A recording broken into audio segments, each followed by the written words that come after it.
boys are back again, the All 32 pod with you as we head into week 2. Mike Giardi, Will Parkinson alongside.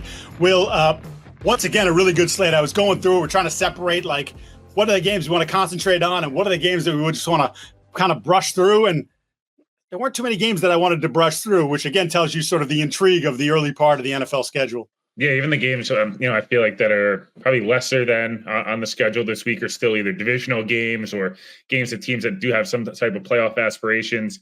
Obviously, coming off a Thursday night game, a lot less exciting than the Thursday night game we got a week ago. Yeah, for sure. A reminder, this show brought to you by PrizePicks, the exclusive daily fantasy partner of the CLNS Media Network. And Game Time, best tickets, best prices to get you in to see any event that you want to see. I said at the beginning of every show, Will and I use these things. We stand behind them. They're excellent. And with that, let's get right into Bills and Dolphins. My son texted me last night before the game. He's a freshman in college. He texted me and he goes, I got Bills tonight. I'm like, I'm always leery, a little leery, buddy, of taking the road team on a Thursday night. You just, they're beat up. The Buffalo's got some issues. You got Josh Allen with the big glove on his hand, etc. And as we were talking through it, then I was like, but you know what? I just got a feeling that Josh and the Bills are going to continue their mastery of the Dolphins. And my goodness, Will, what an absolute beating. We'll get to the Tua injury, but just in terms of what the product was on the field, one-sided as one-sided could be.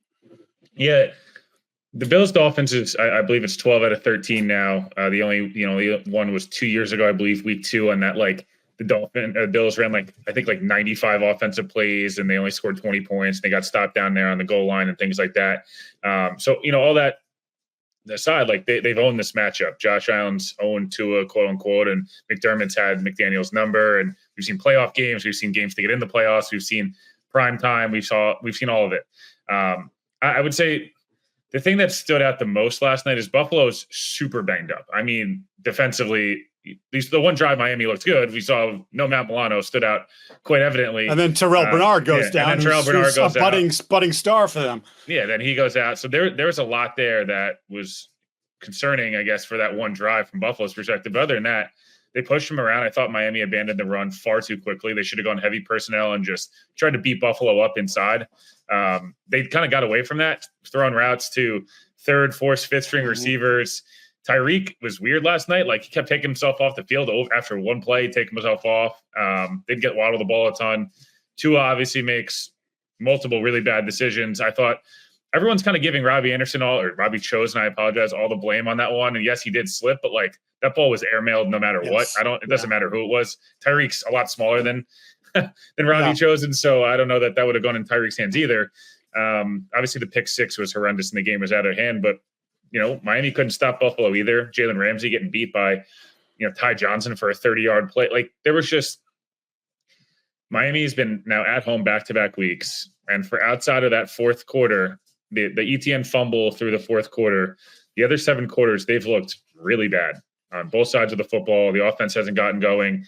Now, obviously, the looming Tua injury is a huge question mark, and we'll get to that in a moment. But I just felt like overall, I don't really understand kind of what their plan is when they go to play Buffalo. It feels like they abandon the run every time so quickly, and I feel like that's their biggest advantage. We watched it in Jets-Niners that this scheme's really hard to prepare for, and these defenses that sit in zone, there's lighter boxes. So go attack it. I was frustrated by McDaniel last night because I felt like when they were pounding the ball early on, A-Chain, et cetera, and then they were just, throwing the ball to guys that, again, not the Tyreek Waddles of the world, and then 3 turnovers, you're never going to win a game against Buffalo like that.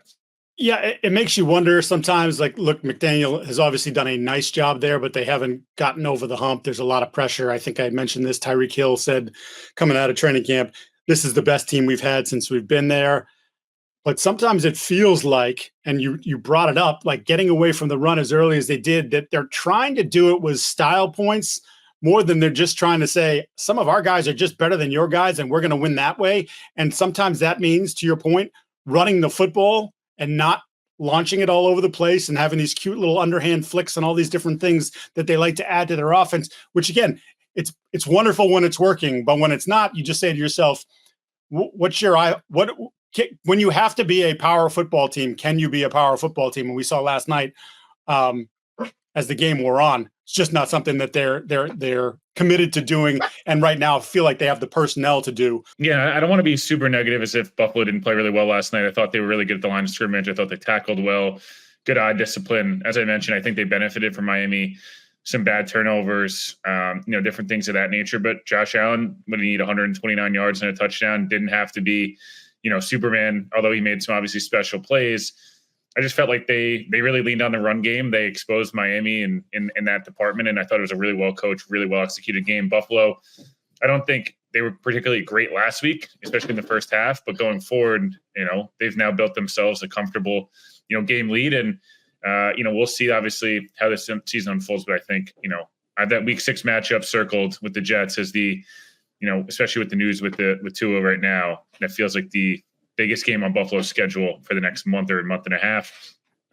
Mike, obviously Tua getting hurt last night. It's the 4th concussion, I believe, in the last, 24 months, 4th or 5th, I guess, since dating back to college. Tua's been injury prone throughout his career at Alabama. I think he had, the 5 surgeries before he got to the NFL, and obviously struggled with injuries coming into the NFL when he's been in the NFL. And the concussions are obviously much different than, even the hip injury, which was so crazy when that happened. I feel like we gloss over that injury back in college, the Bo Jackson injury. Last night was scary from the aspect that, and I mean this with all seriousness, I very much respect the seriousness of it. Other than the Bengals one, it feels like his other concussions we've witnessed in the last couple of years have been not massive, the massive targeting headshots, not the receiver going over the middle of the quarterback going to slide and his head getting destroyed or any of those type of things, the punt returner, the ones, you see on YouTube and Twitter that go viral. These are, especially last night, a very normal tackle. If anything, kind of not a great tackle by DeMar Hamlin. He kind of just took the shot, to his chest a little bit. And the whiplash from Tua seems to be where these things unfortunately seem to occur. And obviously the posting or whatever it's called, whenever he kind of sees up there. Obviously it's whenever that happens, it's scary. I think it just, from my perspective, what was unfortunate is the hits seem to be less and less severe and the reactions seem to continue to get more severe. And I think that's what's really scary for, 26, 27-year-old now who's experiencing this, it seems like, over and over in a year after he just played a whole season, which was so amazing to see, gets the well-deserved contract. It's just that it sucked. It was a bad game, but it sucked to see that as the result of last night. Yeah, to your point, it was sort of an innocuous play. How many times do we see that hit in the course of a game, and hits on quarterbacks like that who get out of the pocket? Kirk Herbstreit brought up something on the broadcast that I don't know if he's gotten crap for, but I know how society works these days, and I wouldn't be surprised if he did. But I agree with him 100% in that he said sometimes Tua gets a little reckless and doesn't do a great job of protecting himself. And remember, that was the whole thing going into last year about doing the jujitsu and learning to fall and all these different things, like how to protect yourself. And he put on more weight, which obviously this year he's taken off because he wanted to be more mobile, but that's not why the injury happened. But I do think that for someone with his history, he's just got to be smarter, slide, protect yourself, tuck your chin. And I also had a friend say, why doesn't he wear the Guardian cap? I'm not sure that the Guardian cap does what people think it does. I also know that it's heavy and it's hot, which I think is why you see a lot of players who had to wear it in the preseason as mandated by the league during practices and whatnot, who aren't wearing it in games because it's just not comfortable. Imagine wearing something that's going to contain the heat in your helmet on a night when it's 80-something degrees with 85% humidity. And again, you can say look, man, he's got this history, he should just do it. Well, yeah, he also doesn't want to get sick. It's just it's a whole thing. It's really unfortunate. And now, I appreciate Mike McDaniel saying basically we're not putting a timetable on this. Don't ask me. People are asking me if he should give up the game. That's not his decision. That's Tua and his family's decision to make. And that's always the overreaction in the immediate aftermath of one of these things. But he's just basically he's got to go home. He's going to be with his family. He's going to be, I think he said, he's going to be the captain of his family right now, and he's going to rest and get better. And then we'll talk about what the next step is. And I think that was a good sort of pump the brakes, everyone. Yes, we're upset. He was McDaniel. Many of Tua's teammates were very emotional about it, but it's also like, don't go ahead of yourself now. Let's just calm down. Let's figure this out. And as he gets better, the conversations will get more serious about what he's going to do.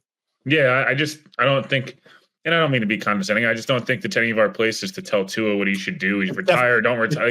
Hey, I can't stand it. Like he's a grown man. And if this is what he wants to do, this is what he loves to do. And if he gets clearance to come back and he wants to come back, keep your mouth shut. Let him come back. That's his deal. Yeah, like I appreciate, Manti Te'o and Bart Scott both had kind of vulnerable moments, and Manti Te'o is really closer to us, so to me it means a little bit more just in the aspect of like he knows him and different stuff like that. But I just don't think this needs to be. I think we need to focus on what we need to focus on and try not to like do this declarative statements one way or another. Like it's less than 24 hours, less 12 hours ago, really. And like let's let Tua get back to being fully right and cleared to even do any type of that physical activity before we start to do what you should do. Yeah. So they have said Skylar Thompson, they will move. They're going to add a veteran quarterback, but Skylar Thompson will be the starter. Of course, he came in last night as the backup.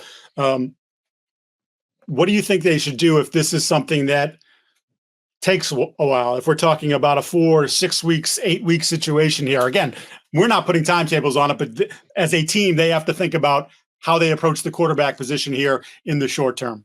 Yeah, I've thought a lot about in terms of different options. You've seen, I think Adam Beasley of Pro Football Network suggested potentially Jimmy Garoppolo, and we've seen Mike White was in the system. Do they bring him back? I think he's in the Bills practice squad. Is it looking for I don't know, move for all these different quarterbacks, right? Bailey Zappies of the world, these different guys that like, hey, they have starting experience.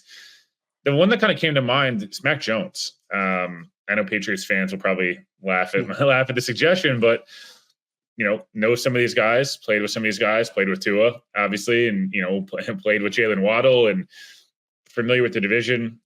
A lot of starting experience, quite durable as well. Obviously, functions a lot better in that timing, kind of get the ball out, pro style kind of quarterback, very similar, just in terms of like Mac Jones' bigger things were accuracy and pocket awareness, things like that. Obviously, it dwindled a lot in New England at the end, but looked like he found himself a bit in Jacksonville. Obviously, with C.J. Beathard, Mac Jones, and Trevor Lawrence. Beathard's been there a lot, obviously, and do they trust him more than Mac? We'll see. And those different types of things wouldn't cost a lot. I think for Miami, it just seems like, is that maybe a play where like, hey, if Tua is out 6 weeks, 8 weeks, I don't know, is he out for the year? Who knows? Teams have made the playoffs with Mac Jones at quarterback, obviously. So that's just a name to me. I don't know what's he cost, the 5th round pick, probably. 6th round pick. Yeah. Jimmy's going to cost more, and he's way less durable. And I don't even know that he's better than Mac Jones. So Mac Jones to me is the name that, like, if I was Miami, that's who I would look to make a potential move for. It's an interesting one. Obviously, we've heard Brady's name get brought up because there are a lot of people that just want Brady back in the game. I don't. Obviously, there was a pursuit that led to Brian Flores and his issues in Miami with Brady. Pursuing Brady and Flores not wanting to make a legal contact with Brady. Curious if he's interested. I know he's sort of hinted at various points. Maybe he would be. Ryan Tannehill's another name that's been out there, and even more so this week with the Jordan Love stuff. And would Green Bay want to go that route? Does Tannehill fit that, though? Does he fit that McDaniels offense? I don't know that he does. I just think he holds the ball forever. Yes, I just think you're looking at that point like, we want a veteran with some experience. And signing him versus giving up a pick, I guess. Right, exactly. So, again, we'll see. We're getting ahead of ourselves, but that's something that I'm sure they're having conversations about in the Miami offices right now. Could you go pry Cooper Rush away from Dallas? Because that dude just wins football games. I bet you Trey Lance is available. If you want to make a memory, you got to go to Game Time. All right. Game Time has a new feature called Game Time Picks that makes getting tickets to see your favorite teams play live even easier. Game Time Picks filters out the fluff to show you all the incredible deals and the great seats so you don't have to waste time searching through thousands of seats. You've got the super deal. Don't forget about the super deal. And curated deals. They make it easier to find the best price on great seats. And I think this is so cool is when you click on the ticket, right? You go to the app. If you want to go to a game in Boston, you want to go to a game in New York or Philadelphia, whatever, you go to the city and you click on the game you want to go to, and then they just show you a great easy to read layout of the stadium. And then you click on the seat you want, and then you get a view of the seat right from there. Boom. You know what you're buying. So you get seat views before you buy, and they have the lowest price guarantee, event cancellation, protection, job loss. It's terrific. So toggling here with the Game Time app. Now this feature shows the total upfront, no surprise fees at checkout, so you know what you're dealing with. You don't click on the button after and you go, wait a minute, what's that extra $20 for? Also, Game Time will credit you 110% of the difference for the lowest price guarantee. They have the lowest price guarantee, or Game Time will credit you up to 100% of the difference. And your purchase is covered with the most flexible customer service policy in the ticketing industry. So take the guesswork of buying tickets with Game Time.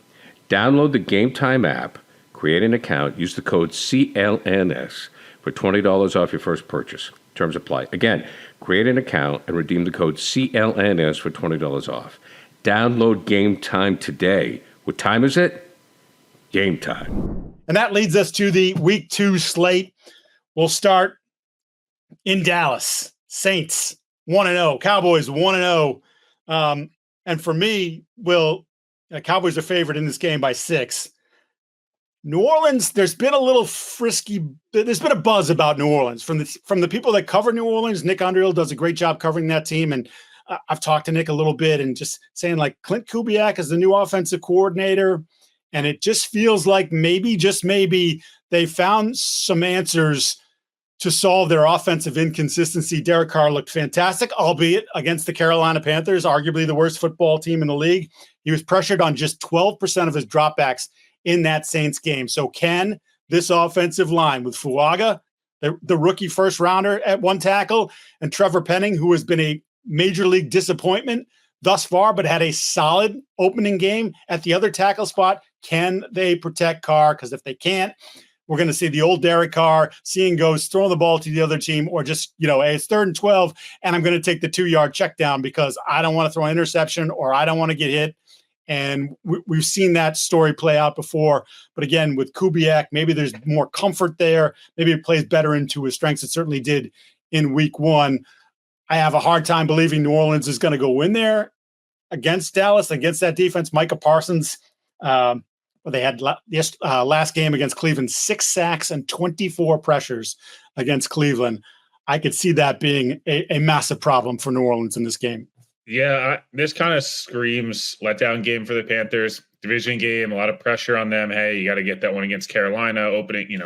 Opening week, they blow them out. It's all, hunky dory. Everyone doesn't hate Derek Carr anymore. Dennis Allen's a great coach. The defense isn't old. Look at what they did to Bryce Young. Dallas, I thought, played like a C+ level game and blew the doors off of Cleveland in Cleveland. Mm-hmm. They're going home. I think it's another full week of, no distractions. Actually feels like Dallas in a good place. Dak's contract's taken care of. CeeDee Lamb's back in the mix, obviously, and looks quite good. Another week under Mike Zimmer. This feels like Mike Zimmer versus Derek Carr is a bad recipe for Derek Carr. And I think the Saints defense will keep this, a competitive football game for large portions. And again, I think Dallas is not the team they were in the last couple of years in terms of just overall talent. But Mike Zimmer versus Derek Carr, I'm going to get Mike Zimmer as a defense coordinator. I'm going to take Mike Zimmer all day. I think Dallas wins this game, and I actually think this is a game where you go, yeah, were we right to think New Orleans is an 8-win team and Dallas is a 10-win team, right. Or 7-win team, whatever it is? Like, this feels like a classic. People are going to go, ooh, the Saints are sneaky this week. Like, nah, I don't. Maybe I'm wrong, but I just don't see it. Yeah, that's it for me. If the Saints go in there and play well or somehow manage the upset, okay, now the conversation advances to what the people who watched them closely during training camp sort of felt about them, particularly on offense. But if it doesn't, we're back to the same old place. Well, it's Derek Carr. Like, how far can you go with Derek Carr? All right, let's go to Bucks at Lions. Lions favored by a touchdown. Will obviously coming off a thrilling Sunday night game victory in overtime over the Rams. That was a heavyweight fight. For me, I'm looking at the visiting team here because I think when we talked about in the preview, I said, can Baker Mayfield, who's been good of 3 of the 7 years he's been in the league, including last year, his first year in Tampa, is he that guy, or is he the guy that continues to go back and regress and teams are looking to replace him as opposed to getting, at least a healthy short-term contract extension with Tampa? But he looked dangerous. Again, much like with Derek Carr, it was against an inferior opponent. They were playing Washington, but he moved well in the pocket. He and Mike Evans everybody seems to have a pretty good relationship with Mike Evans in terms of, especially around the goal line, getting him the football. Can they hold up against a physical Lions team that Aiden Hutchinson, again, you want to talk about pressures. Aiden Hutchinson had 11 pressures in the opener against the Rams. Granted, he was chewing up backup second and third string guys, but he's that kind of player, and he's someone who can ruin a game. And I'm just curious to see how the Bucs, their offensive line, and Baker hold up against it on the road. Yeah, I'll be interested to see how this game kind of starts and finishes in terms of, kind of feels a little bit like we're going to get, Bucs riding that high. Rams obviously playing the overtime late night game, on Sunday. And then, I could see the Lions kind of maybe starting a little bit slower, Bucs kind of starting fast, and the Lions growing into this football game a little bit. Kind of feels like the riding high momentum again kind of factor with Tampa. And then kind of what we saw last year in the divisional round, where it felt like good game, but Detroit kind of outlasted them, just had more bodies, more physical, et cetera. I'll be interested to see how, Detroit just responds in terms of, again, the Rams play them really damn tough. And we talk so much about that game. Again, physical football game that, back-to-back games at home. It's that 1 o'clock window. These two teams played each other. The second to last time these two team starters were playing, they were playing against each other. I think this is a big, can Todd Bowles figure out a way to fluster Jared Goff? That's what it comes down to in the fourth quarter. And can Baker avoid those one or two mistakes that, he's done a good job of limiting, but he does have those in his game where when he starts to get really, really confident and play really well, it's kind of usually there's a little bit of a dip. So I expect Detroit to kind of outlast them here. I think it'll be a good football game. This kind of feels like your classic 27-20 or 27-23, but the game wasn't really, game was kind of over with 5 minutes left, but it is closer than it looks. So I'm leaning Detroit here, but I do feel like this will be at least a good game, especially in the first half. Let's move on to the next one, Colts and Packers. This one is obviously very interesting because Jordan Love got hurt, and the initial thought was Jordan Love is out 3-6 weeks, somewhere in that range. It's been 10 days since the injury that he suffered in Brazil to the MCL. And yet Matt LaFleur it's probably just gamesmanship, but he's like, it's day to day. He's taking mental reps. He's going to play this week. I think it's BS. I think we're going to see Malik Willis. And then the question becomes, can LaFleur, who is respected as an offensive mind, obviously, can he find a way to get Malik Willis to play competent football? Because that's not how it went in Tennessee. Let's not forget that when he got the opportunity to play in Tennessee, they had to bench him for Josh Dobbs, who got there 2 minutes beforehand. And then Dobbs went out and ran the offense much more efficiently than Willis did, who had already been with the team and already allegedly knew the playbook. So that to me is a fascinating part of this one. And obviously for Green Bay, you lose the opener, and now you're likely without Jordan Love. Digging yourself a hole in that division and that conference is not, that's not what you're looking for. Starting 0-2 would be a very bad thing. So I'm curious how LaFleur sort of games this up to get his offense somewhere in the 20s, because I think that's what it's going to take to win. Yeah, it'll be interesting. Gus Bradley game. We talk so much about Gus, his defense and, not really adjusting much. Kind of, we are who we are. The Texans ran all over them. And if you're Green Bay, you go out and pay Josh Jacobs big money. You've got a solid offensive line. This is we're going to run the football 40 times, try to keep this, a kind of rock fight a little bit and keep this in the teens maybe. Look, if you're expecting Malik Willis has flashes on Sunday, but if you're expecting anything out of Malik Willis, I think you're severely mistaken a little bit based on some of that draft type. And I'm not trying to be a dick. He does have a great arm and, and he's a good athlete and all these different things, but the processing and things like that have been hard to watch. And that's why he's a guy that's available for trade as a third round pick 2 years later is available for trade, the day before the season starts or whatever it is. So this is going to have to get really creative, really gadgety, very, Mike White versus the Bengals. I know it's a very different type of player, but it was very much like Jets were doing laterals and back passes and quarterbacks running out routes and doing just crazy stuff to try to manufacture a win or two, while their guys out. I'd be shocked if Jordan Love plays the next couple of weeks. I think this is a classic. Like, we want the Colts to prepare for him. But yeah, this is Anthony Richardson, and I think Ryan Russillo had a really good point on this. Like, as special as those plays were, we talked about this on Monday, those 5 or 6, completed 9 passes. Like, if you're Green Bay, like, Jaire Alexander's a top 5 highest paid corner.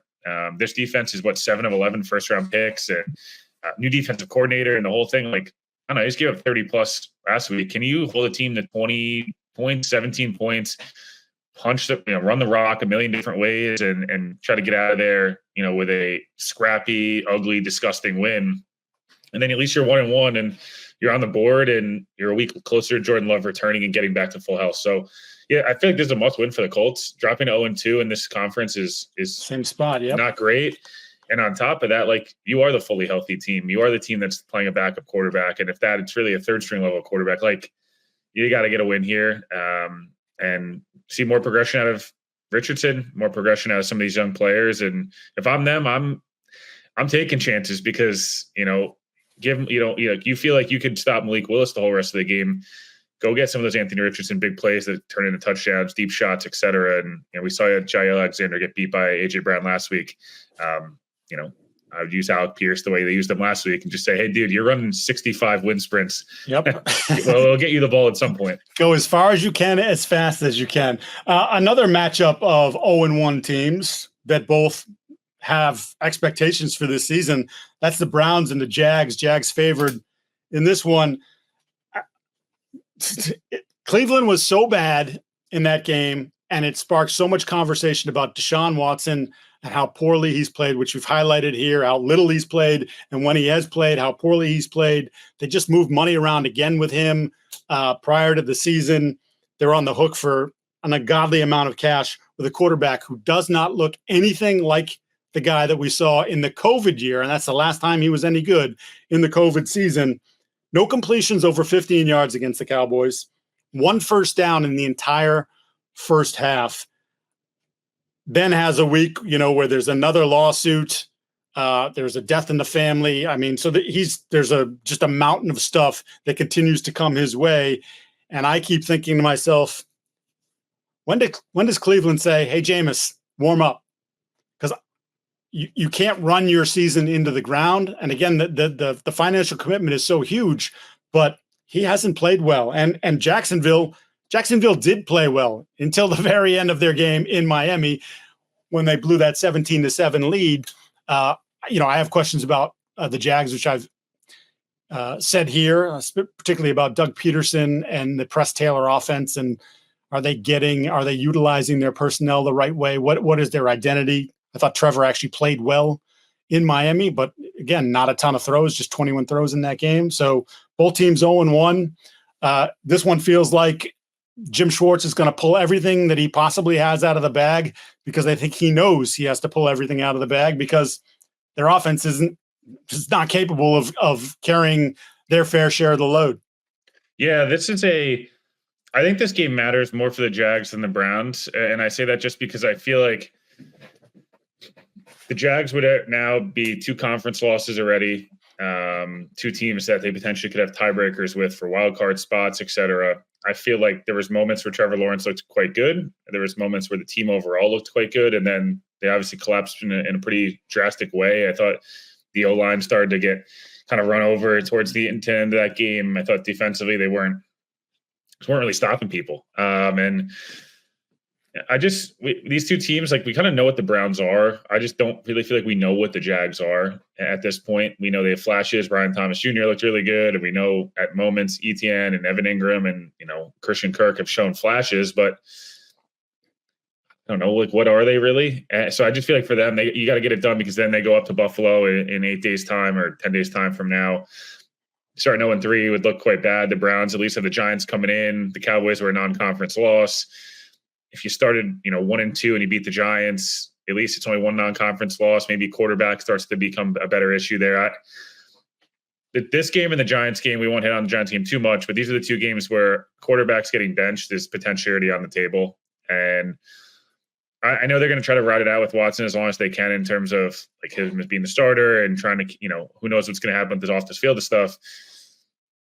I don't know that Jameis is like as good of an option as I don't know that Stefanski kind of likes that like boring type of quarterback. But then again, Flacco is a big time risk taker and did quite well with this team last year. So yeah, while Nick Chubb's getting back healthy, they got to just figure out a way. This defense also has got to like really carry this team for the next couple of weeks until they kind of settle. So yeah, this is one of those games where like it's going to be, I feel like probably going to be quite ugly. I think the Jags need it a little bit more, but both teams really start 0-2 is not a recipe for success. No, it definitely is not. Let's move to 49ers and Vikings. Niners favored by 6. Sammy Darnold versus his former team. Yes, that 1 year he spent in San Francisco. We saw the Niners make the Jets one-dimensional on Monday night. If they make the Vikings one-dimensional and put it on Darnold, I just, for all the good vibes, it feels like Sammy's going to put the ball in harm's way, and that's going to make a massive difference in this game.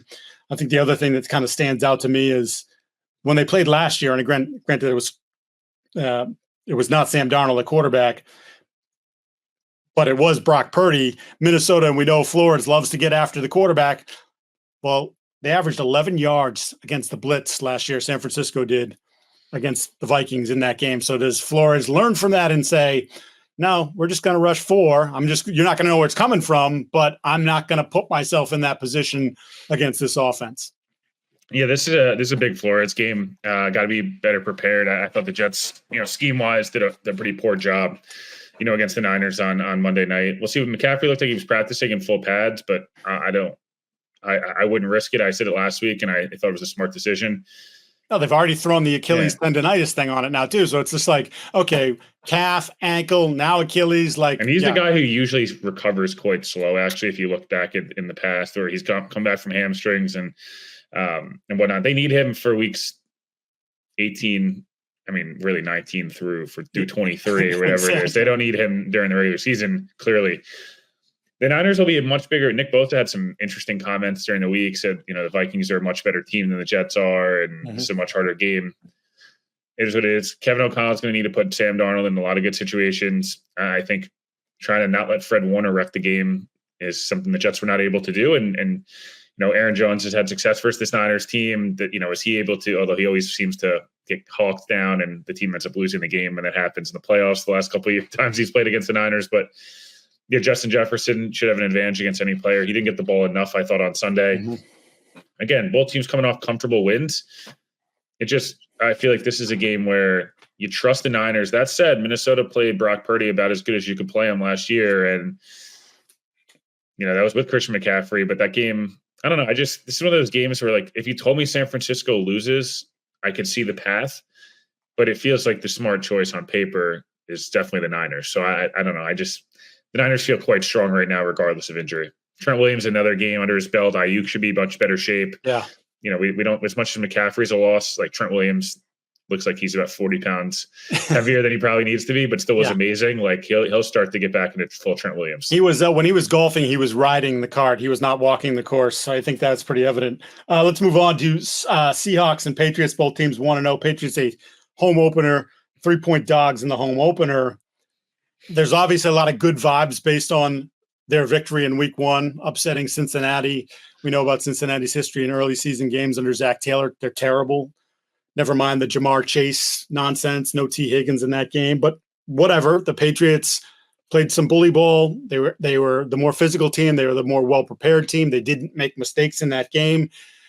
Feels like they're going to need the same formula against the Seahawks. And not that I believe the Seahawks are a great team. And obviously it's a difficult challenge for any West Coast team to come and play a 1:00 game. You're essentially waking up at like 5 a.m. your time and playing, warming up at 7 o'clock and the whole 9 yards. So for me, all that stuff I look at, can the Patriots offensive line hold up against what Mike McDonald does, what he wants to do? Denver certainly couldn't do it. And we know how well-regarded Sean Payton is as an offensive mind. There was a lot of pressure. Yes, he had a rookie quarterback back there. They struggled to run the football in that game. Patriots offensive line was not nearly as good as people are continuing to try to make it out after week 1. This is a far greater challenge for them. And I'm just curious, they're going to have to do better because there were a lot of miscommunications. And when you talk about the McDonald defense, this Ravens defense that he's brought to Seattle, it's about where the pressure is coming from. He's showing 7, but only 4 are coming, but they're not the 4 you expect.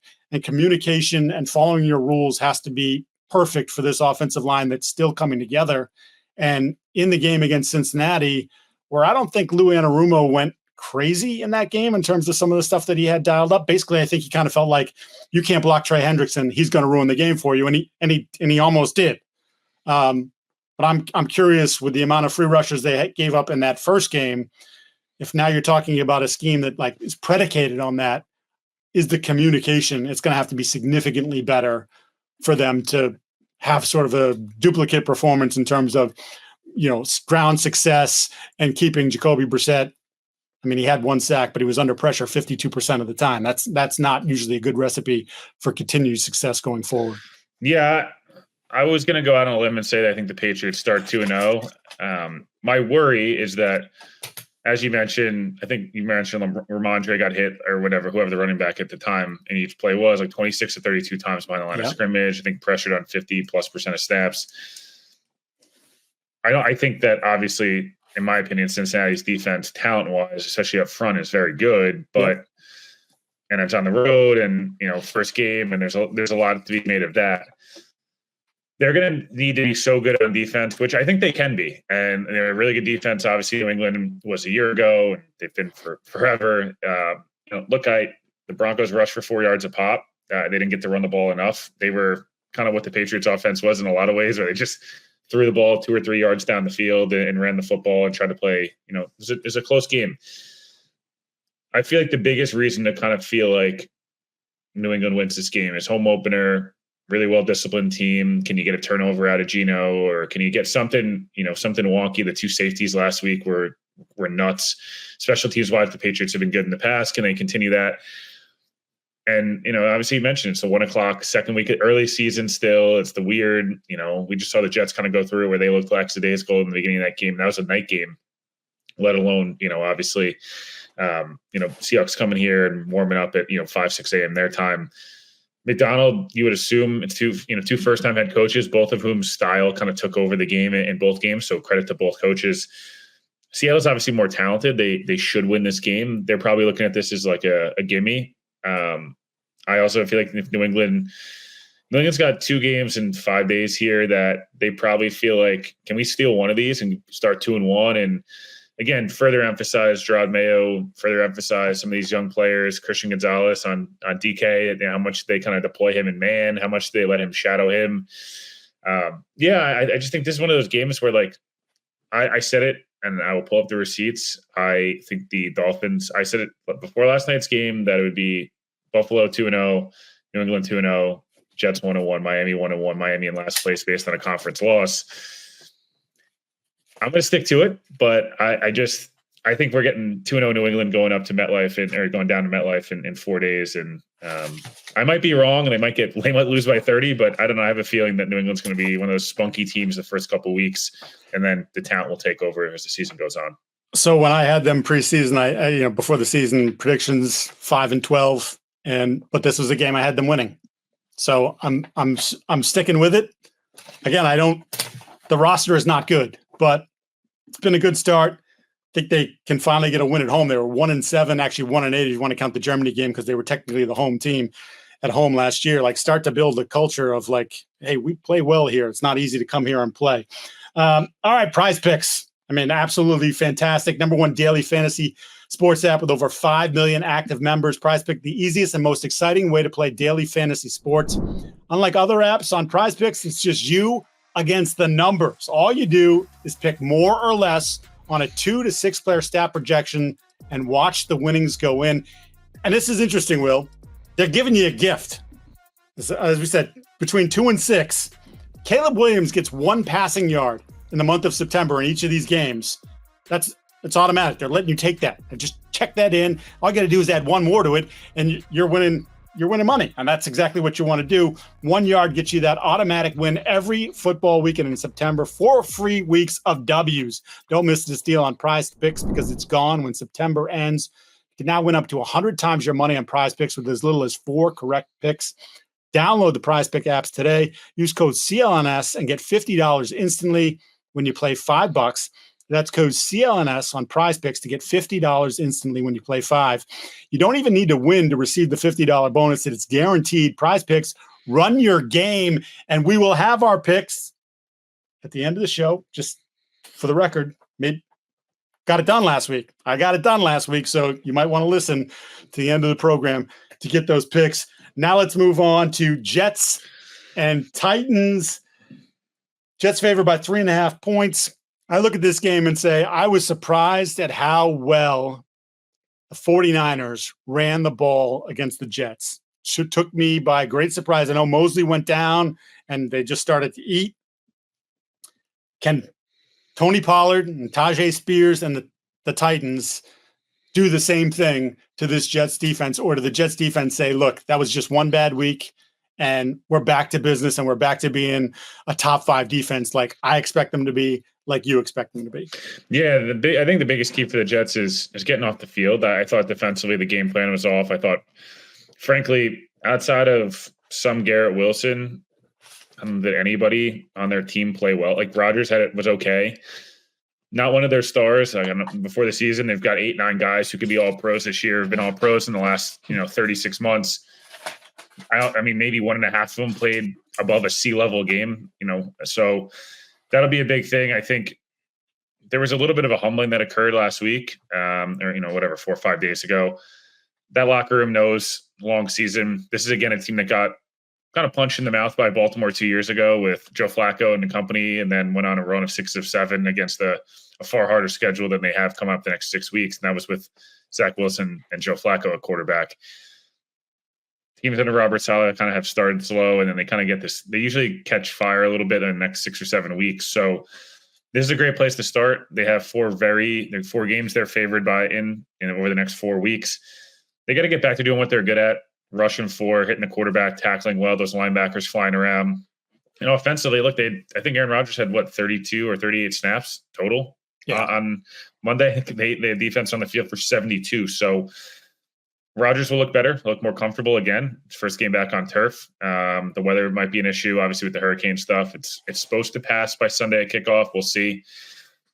You just got to run the football. Pass pro, much improved from the last 10 years, frankly. On Monday night, they couldn't run the football. And I think Breece Hall had 64 yards and 13 carries, but 2 of those were big runs. The rest were like 1-2 yards. Jets lost the turnover battle. And then Tennessee, they showed a lot of signs of what they did in the offseason, right? They added the offensive line, so they ran the football quite decently. They obviously bring in Bill Callahan and Brian Callahan, obviously, for that matter. Defensively, showed some nice things.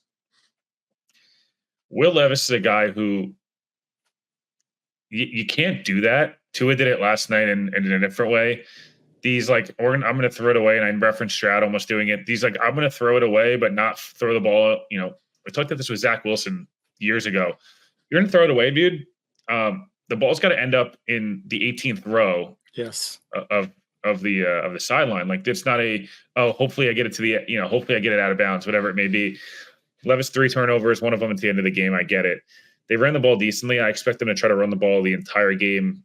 D-Hop seemingly getting healthier. Mm-hmm. Him and Ridley haven't been on the same page. But that right side of the offensive line really struggled a week ago. And I don't know, Quinn Williams and Jermaine Johnson are not really like the ideal next pairing to go up against. And like I said, if you're Tennessee, can you get interior pressure and force Aaron Rodgers outside the pocket with Simmons and Meatloaf, Tavondre Sweat? I'll be interested. The last thing I say is what they do with L'Jarius Sneed and with Garrett Wilson will be really interesting. Do they they ran a lot of cover 3, I think 34% of the time, 35% of the time last week. That was by far and away their most predominant coverage. Caleb Williams and Aaron Rodgers, a little different at this point in their career. Maybe Caleb gets to become Aaron Rodgers, who's his favorite player and all that. That's great.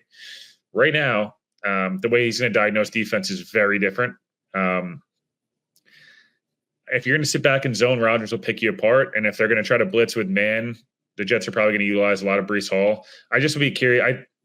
People are really down on the Jets right now, and not that down on the Titans, considering the way that game went. I think you'll be leaving Sunday going Jets-Pats is probably much more the matchup we thought it was a month ago than we thought it probably was 2 days ago. It's a fair point. Rams and Cardinals. Cardinals are favored in this game, granted by a point and a half. Stafford was awesome against Detroit. He did have the one regrettable interception, but otherwise, baller, standing in there with an offensive line that's in shambles, that remains in shambles. The injuries are still an issue for them going into this game. Signing dudes off practice squads, like they're in a rough way. But Arizona's defense is Swiss cheesy, despite Jonathan Gannon's background and despite them being frisky at the end of last year. Can't pressure the quarterback. Yeah, and I have a hard time thinking that Sean McVay is going to let his team fall to 0-2, even if they're on the road. I have a lot of faith in that dude. I have a lot of faith in that quarterback. And Cooper Kupp targeted 21 times. He ran like 9 million miles in that game. He was in motion, like just crazy stuff. They probably want a little more diversity in their offense, but he still had 14 catches. I have a hard time seeing Sean McVay in LA losing to Arizona, despite the injuries. No, I yes, obviously with the injuries. I wasn't as high in Arizona coming into the year. I don't expect them to be like a team that I think they're going to be one of those teams that people maybe is fun to watch. The Marvin Harrison Jr. questions are a bit odd this week. Everyone, is he too slow? All these different things. I never saw that on tape with Marvin Harrison, but this is one of those games where the Rams kind of need this game if they are going to be who we kind of think they can be. And if you're Arizona, can you try to steal one here? I don't know. This is a game that should be exciting. Divisional games are always much closer than we think, and Arizona's a bit spunky. But this Rams defense will be interesting. How do they attack Kyler? How do they attack this running game? And then can Stafford kind of, if he's not going to get rushed, you expect Cooper Kupp to get peppered with targets. They'll lean on Kyren Williams, and obviously with Puka out for the next month or so, Cooper Kupp's probably going to have 1,000 targets. So I'd expect the Rams to get it done here. But again, I think this will be a little bit closer. The spread indicates it should be quite a close game. I'd like to see some Blake Corum too. Corum had a really good preseason and was thought to be involved. And then, as McVay said, the way the game played out in Detroit, it just wasn't a perfect fit for him. But I could see him getting more touches in this game. All right, let's go to the best team in the AFC, the Cincinnati Bengals. I'm quoting Jamar Chase, who decided to just bust that out earlier this week. They're at Kansas City, the Chiefs, a 6-point favorite. Bengals obviously 0-1, having lost to the Patriots. Kansas City victorious in the opener against Baltimore. I don't know.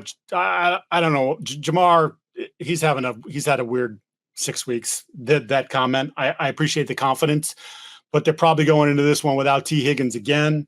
There's questions about Burrow and the wrist. We saw him flexing the wrist quite a bit during the course of the game. They didn't push the ball down the field, which the Patriots were complicit in. Obviously, they wanted to keep everything in front of them. Did a very good job of that. I can't imagine Steve Spagnuolo is going to approach it any differently, at least to start, because, you have Jamar, who's not in perfect game shape yet because, as we mentioned, he didn't practice football all summer. And with no Higgins, that other option, that guy that could take the top off the defense, isn't there. So just feels like a really rough spot for Cincinnati, and it feels like they're going to get off to another 0-2 start under Zach Taylor. Yeah. It's weird because, everything tells you the Chiefs are going to win this game kind of handily, not handily, but, a comfortable, whatever, 30-20 game, 27-17 type of affair. But Burrow is 3-1 against Mahomes. They do seem to play their best football when they play against the Chiefs. They feel like they're the one team that can give Mahomes and the Chiefs the biggest problems. I would argue that's not the case, but I guess the stats indicate that is the case. I think there is a lot of mental games with Jamar and, I think Cam Taylor-Britt and, a couple other guys. They do a lot of talking and, especially when it comes to the Chiefs. The one thing that's a bit annoying to me is Joe Burrow, if you don't keep your wrists loose, you lose it. I was like, okay, I guess. I don't know. You're talking about the wrist. I'm not saying that I don't get it. My knee exploded, I went to, wearing a sleeve on my left leg, and no matter what I'm doing athletically, because it makes me feel more comfortable and it is loosened up and the whole thing. I get it. Joe Burrow's, when he's been healthy at all, he's been amazing. But when he plays banged up, we've seen a lot of limited they've not been a good football team when he's not 100% right. How right is Jamar Chase? You mentioned O.T. Higgins. I just didn't understand we're going to go into this game. I guess that's kind of the Bengals thing, right? Like that's their thing with the Chiefs is we're going to be the team that talks a lot of trash, and Josh Norman, with Odell type of thing. Like even if we lose, like I'm just going to keep chirping. There's only one of two things happen. They're either this game is going to be like the Chiefs are going to have a lot to say after the game. They'll win, like I said, 27-17, 30-20, whatever. Or we get a Bengals win and we go, oh my God, are they the kind of, get ups leading? Right. Are they the number one competition a week after losing to the Patriots? Like it just doesn't feel like it's a Bengals close loss. It feels like they win this game and everyone's like, ooh, a Burrow and the Bengals back, or they're going to probably miss the playoffs and the Chiefs are clearly the best team in the league. I just don't see it in between here. This is not one of those games I see that happening. All right, we had 4 games that we sort of put in the also ran category. Giants, Commanders, Chargers, Panthers, Raiders, Ravens, Steelers, Broncos. You mentioned earlier, this is a game, the Giants, Commanders, where are we on Daniel Jones' watch already? Is it possible that why was Jaden Daniels Rookie of the Week? Because the counting stats, 100 and whatever, 80 passing and 88 rushing. If you watch the game, I mean, any sign of trouble, he was taken off. I don't know how you play offense like that. And quite frankly, I don't know how he survives playing like that. But that's a game where the Giants have to win this game, no? Yes. And look, Daniel Jones has played well against Washington. Granted, this is a different regime. It's Dan Quinn's defense and all that. But he's got to stand up and deliver in this one.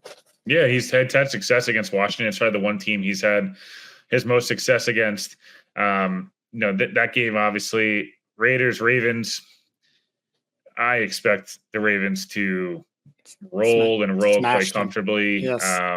This is a game I think we leave when Devontae starts getting a little more chippy. I think we're going to start seeing a little bit of, I love my teammates, love my coaches, I want to win, blah, blah. It's going to get louder and louder each week. Interesting to see what Brock Bowers and these guys look like again. I want to see this defense in the Raiders kind of create more pressure on defensive line. Obviously, Spillane had a really nice week last week, but again, losing a division game, I expect the Ravens to kind of roll here and get a Lamar 4 touchdown, 250-yard, because you're going to go back to the 3 MVP, not back, but you get my point. And then Steelers, Broncos, I just want to hit on, you can, run through those as well. Can we get a pass above the line of scrimmage from either team in this game? Because I think both defenses, I expect this to be one of those, like, if you're the Broncos, you feel like, hey, really good defense, but we could steal one here. This would be a nice way to start the season, home opener. Whole thing, Windy City, Mile High, the whole 9 yards. And if you're Pittsburgh, you're like, can we sneaky start 2-0 against two offensively inept teams? Steelers' path for winning is kind of what they did last week, and the Broncos is kind of what they did for last week. They just didn't, were against the better team. So, not overly pumped for any of those games, although, kind of some loser leave town already in week 2 type of matchups. Absolutely. Yeah, I would expect Sean Payton is not going to allow TJ Watt to ruin the game as Atlanta's Raheem Morris, Zach Robinson allowed him to ruin their home opener. And then the only thing I'll say about Chargers Panthers, because we know how bad the Panthers are, is watching the Chargers back. It wasn't easy for Herbert, and I mean that. I just don't. They're just not deep at wide receiver. They just don't have a lot of playmakers. So they're really going to have to lean on J.K. Dobbins, Gus Edwards in the run game, because I think the Herbert that we're used to seeing and sort of the pushing the ball down the field and making these outrageous throws, I don't know that he's going to get an opportunity to do that very much this year unless they get some development really about Quentin Johnson, because we know Ladd McConkey is going to work the underneath stuff. All right, so let's get to it. We teased it, Prize Picks. I got it done last week, and I'm feeling frisky this week. I have five picks for you. 5, let's go. Jonathan Taylor touchdowns. That's running or receiving, 0.5. I'm taking more. J.K. Dobbins, same thing, 0.5. I'm taking more. Anthony Richardson, 39.5 rushing yards. I'm taking more on that as well. I think he's going to have to run around, create some stuff. That's who he is. Jacoby Brissett, The number of passing yards, 183.5, less. He threw for 121 in the opener. Probably going to have to throw it more. I just don't know how much more. Ramondre Stevenson, 63.5 rushing yards, had, of course, 120 in the opener. I'm going to take more on that as well. So those are Mike Giardi's prize picks. I will unveil 3. Okay. I'm going to go Derek Carr Derek Carr lower in yards. Yes. I think I said Mike Zimmer, I think is going to cause some problems there. I'm going to go Aaron Rodgers more in touchdowns. I think we're going to see I don't know about yards with Rodgers. He doesn't seem to throw for the 300-400 yards he used to. He's more of kind of a touchdown merchant, which is not a bad thing. I think you see him get a couple on the board, 2 or 3 here. He probably should have had 2 on Monday night in kind of a wonky game. I'm going to go 2. I guess I'll give you 2 more. I kind of referenced one before. Lamar Jackson more in terms of rush and pass yards combined. I think it's going to be a big Lamar game. And lastly, Matt Stafford more in terms of touchdowns.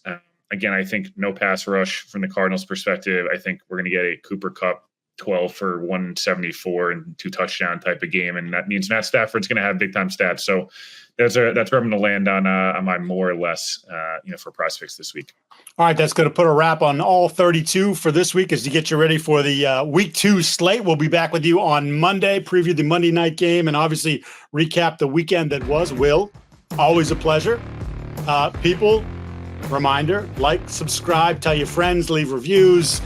We help continue to build the All 32 brand here as we move forward into the season and hit our stride. All right, have a great weekend. Talk to you Monday.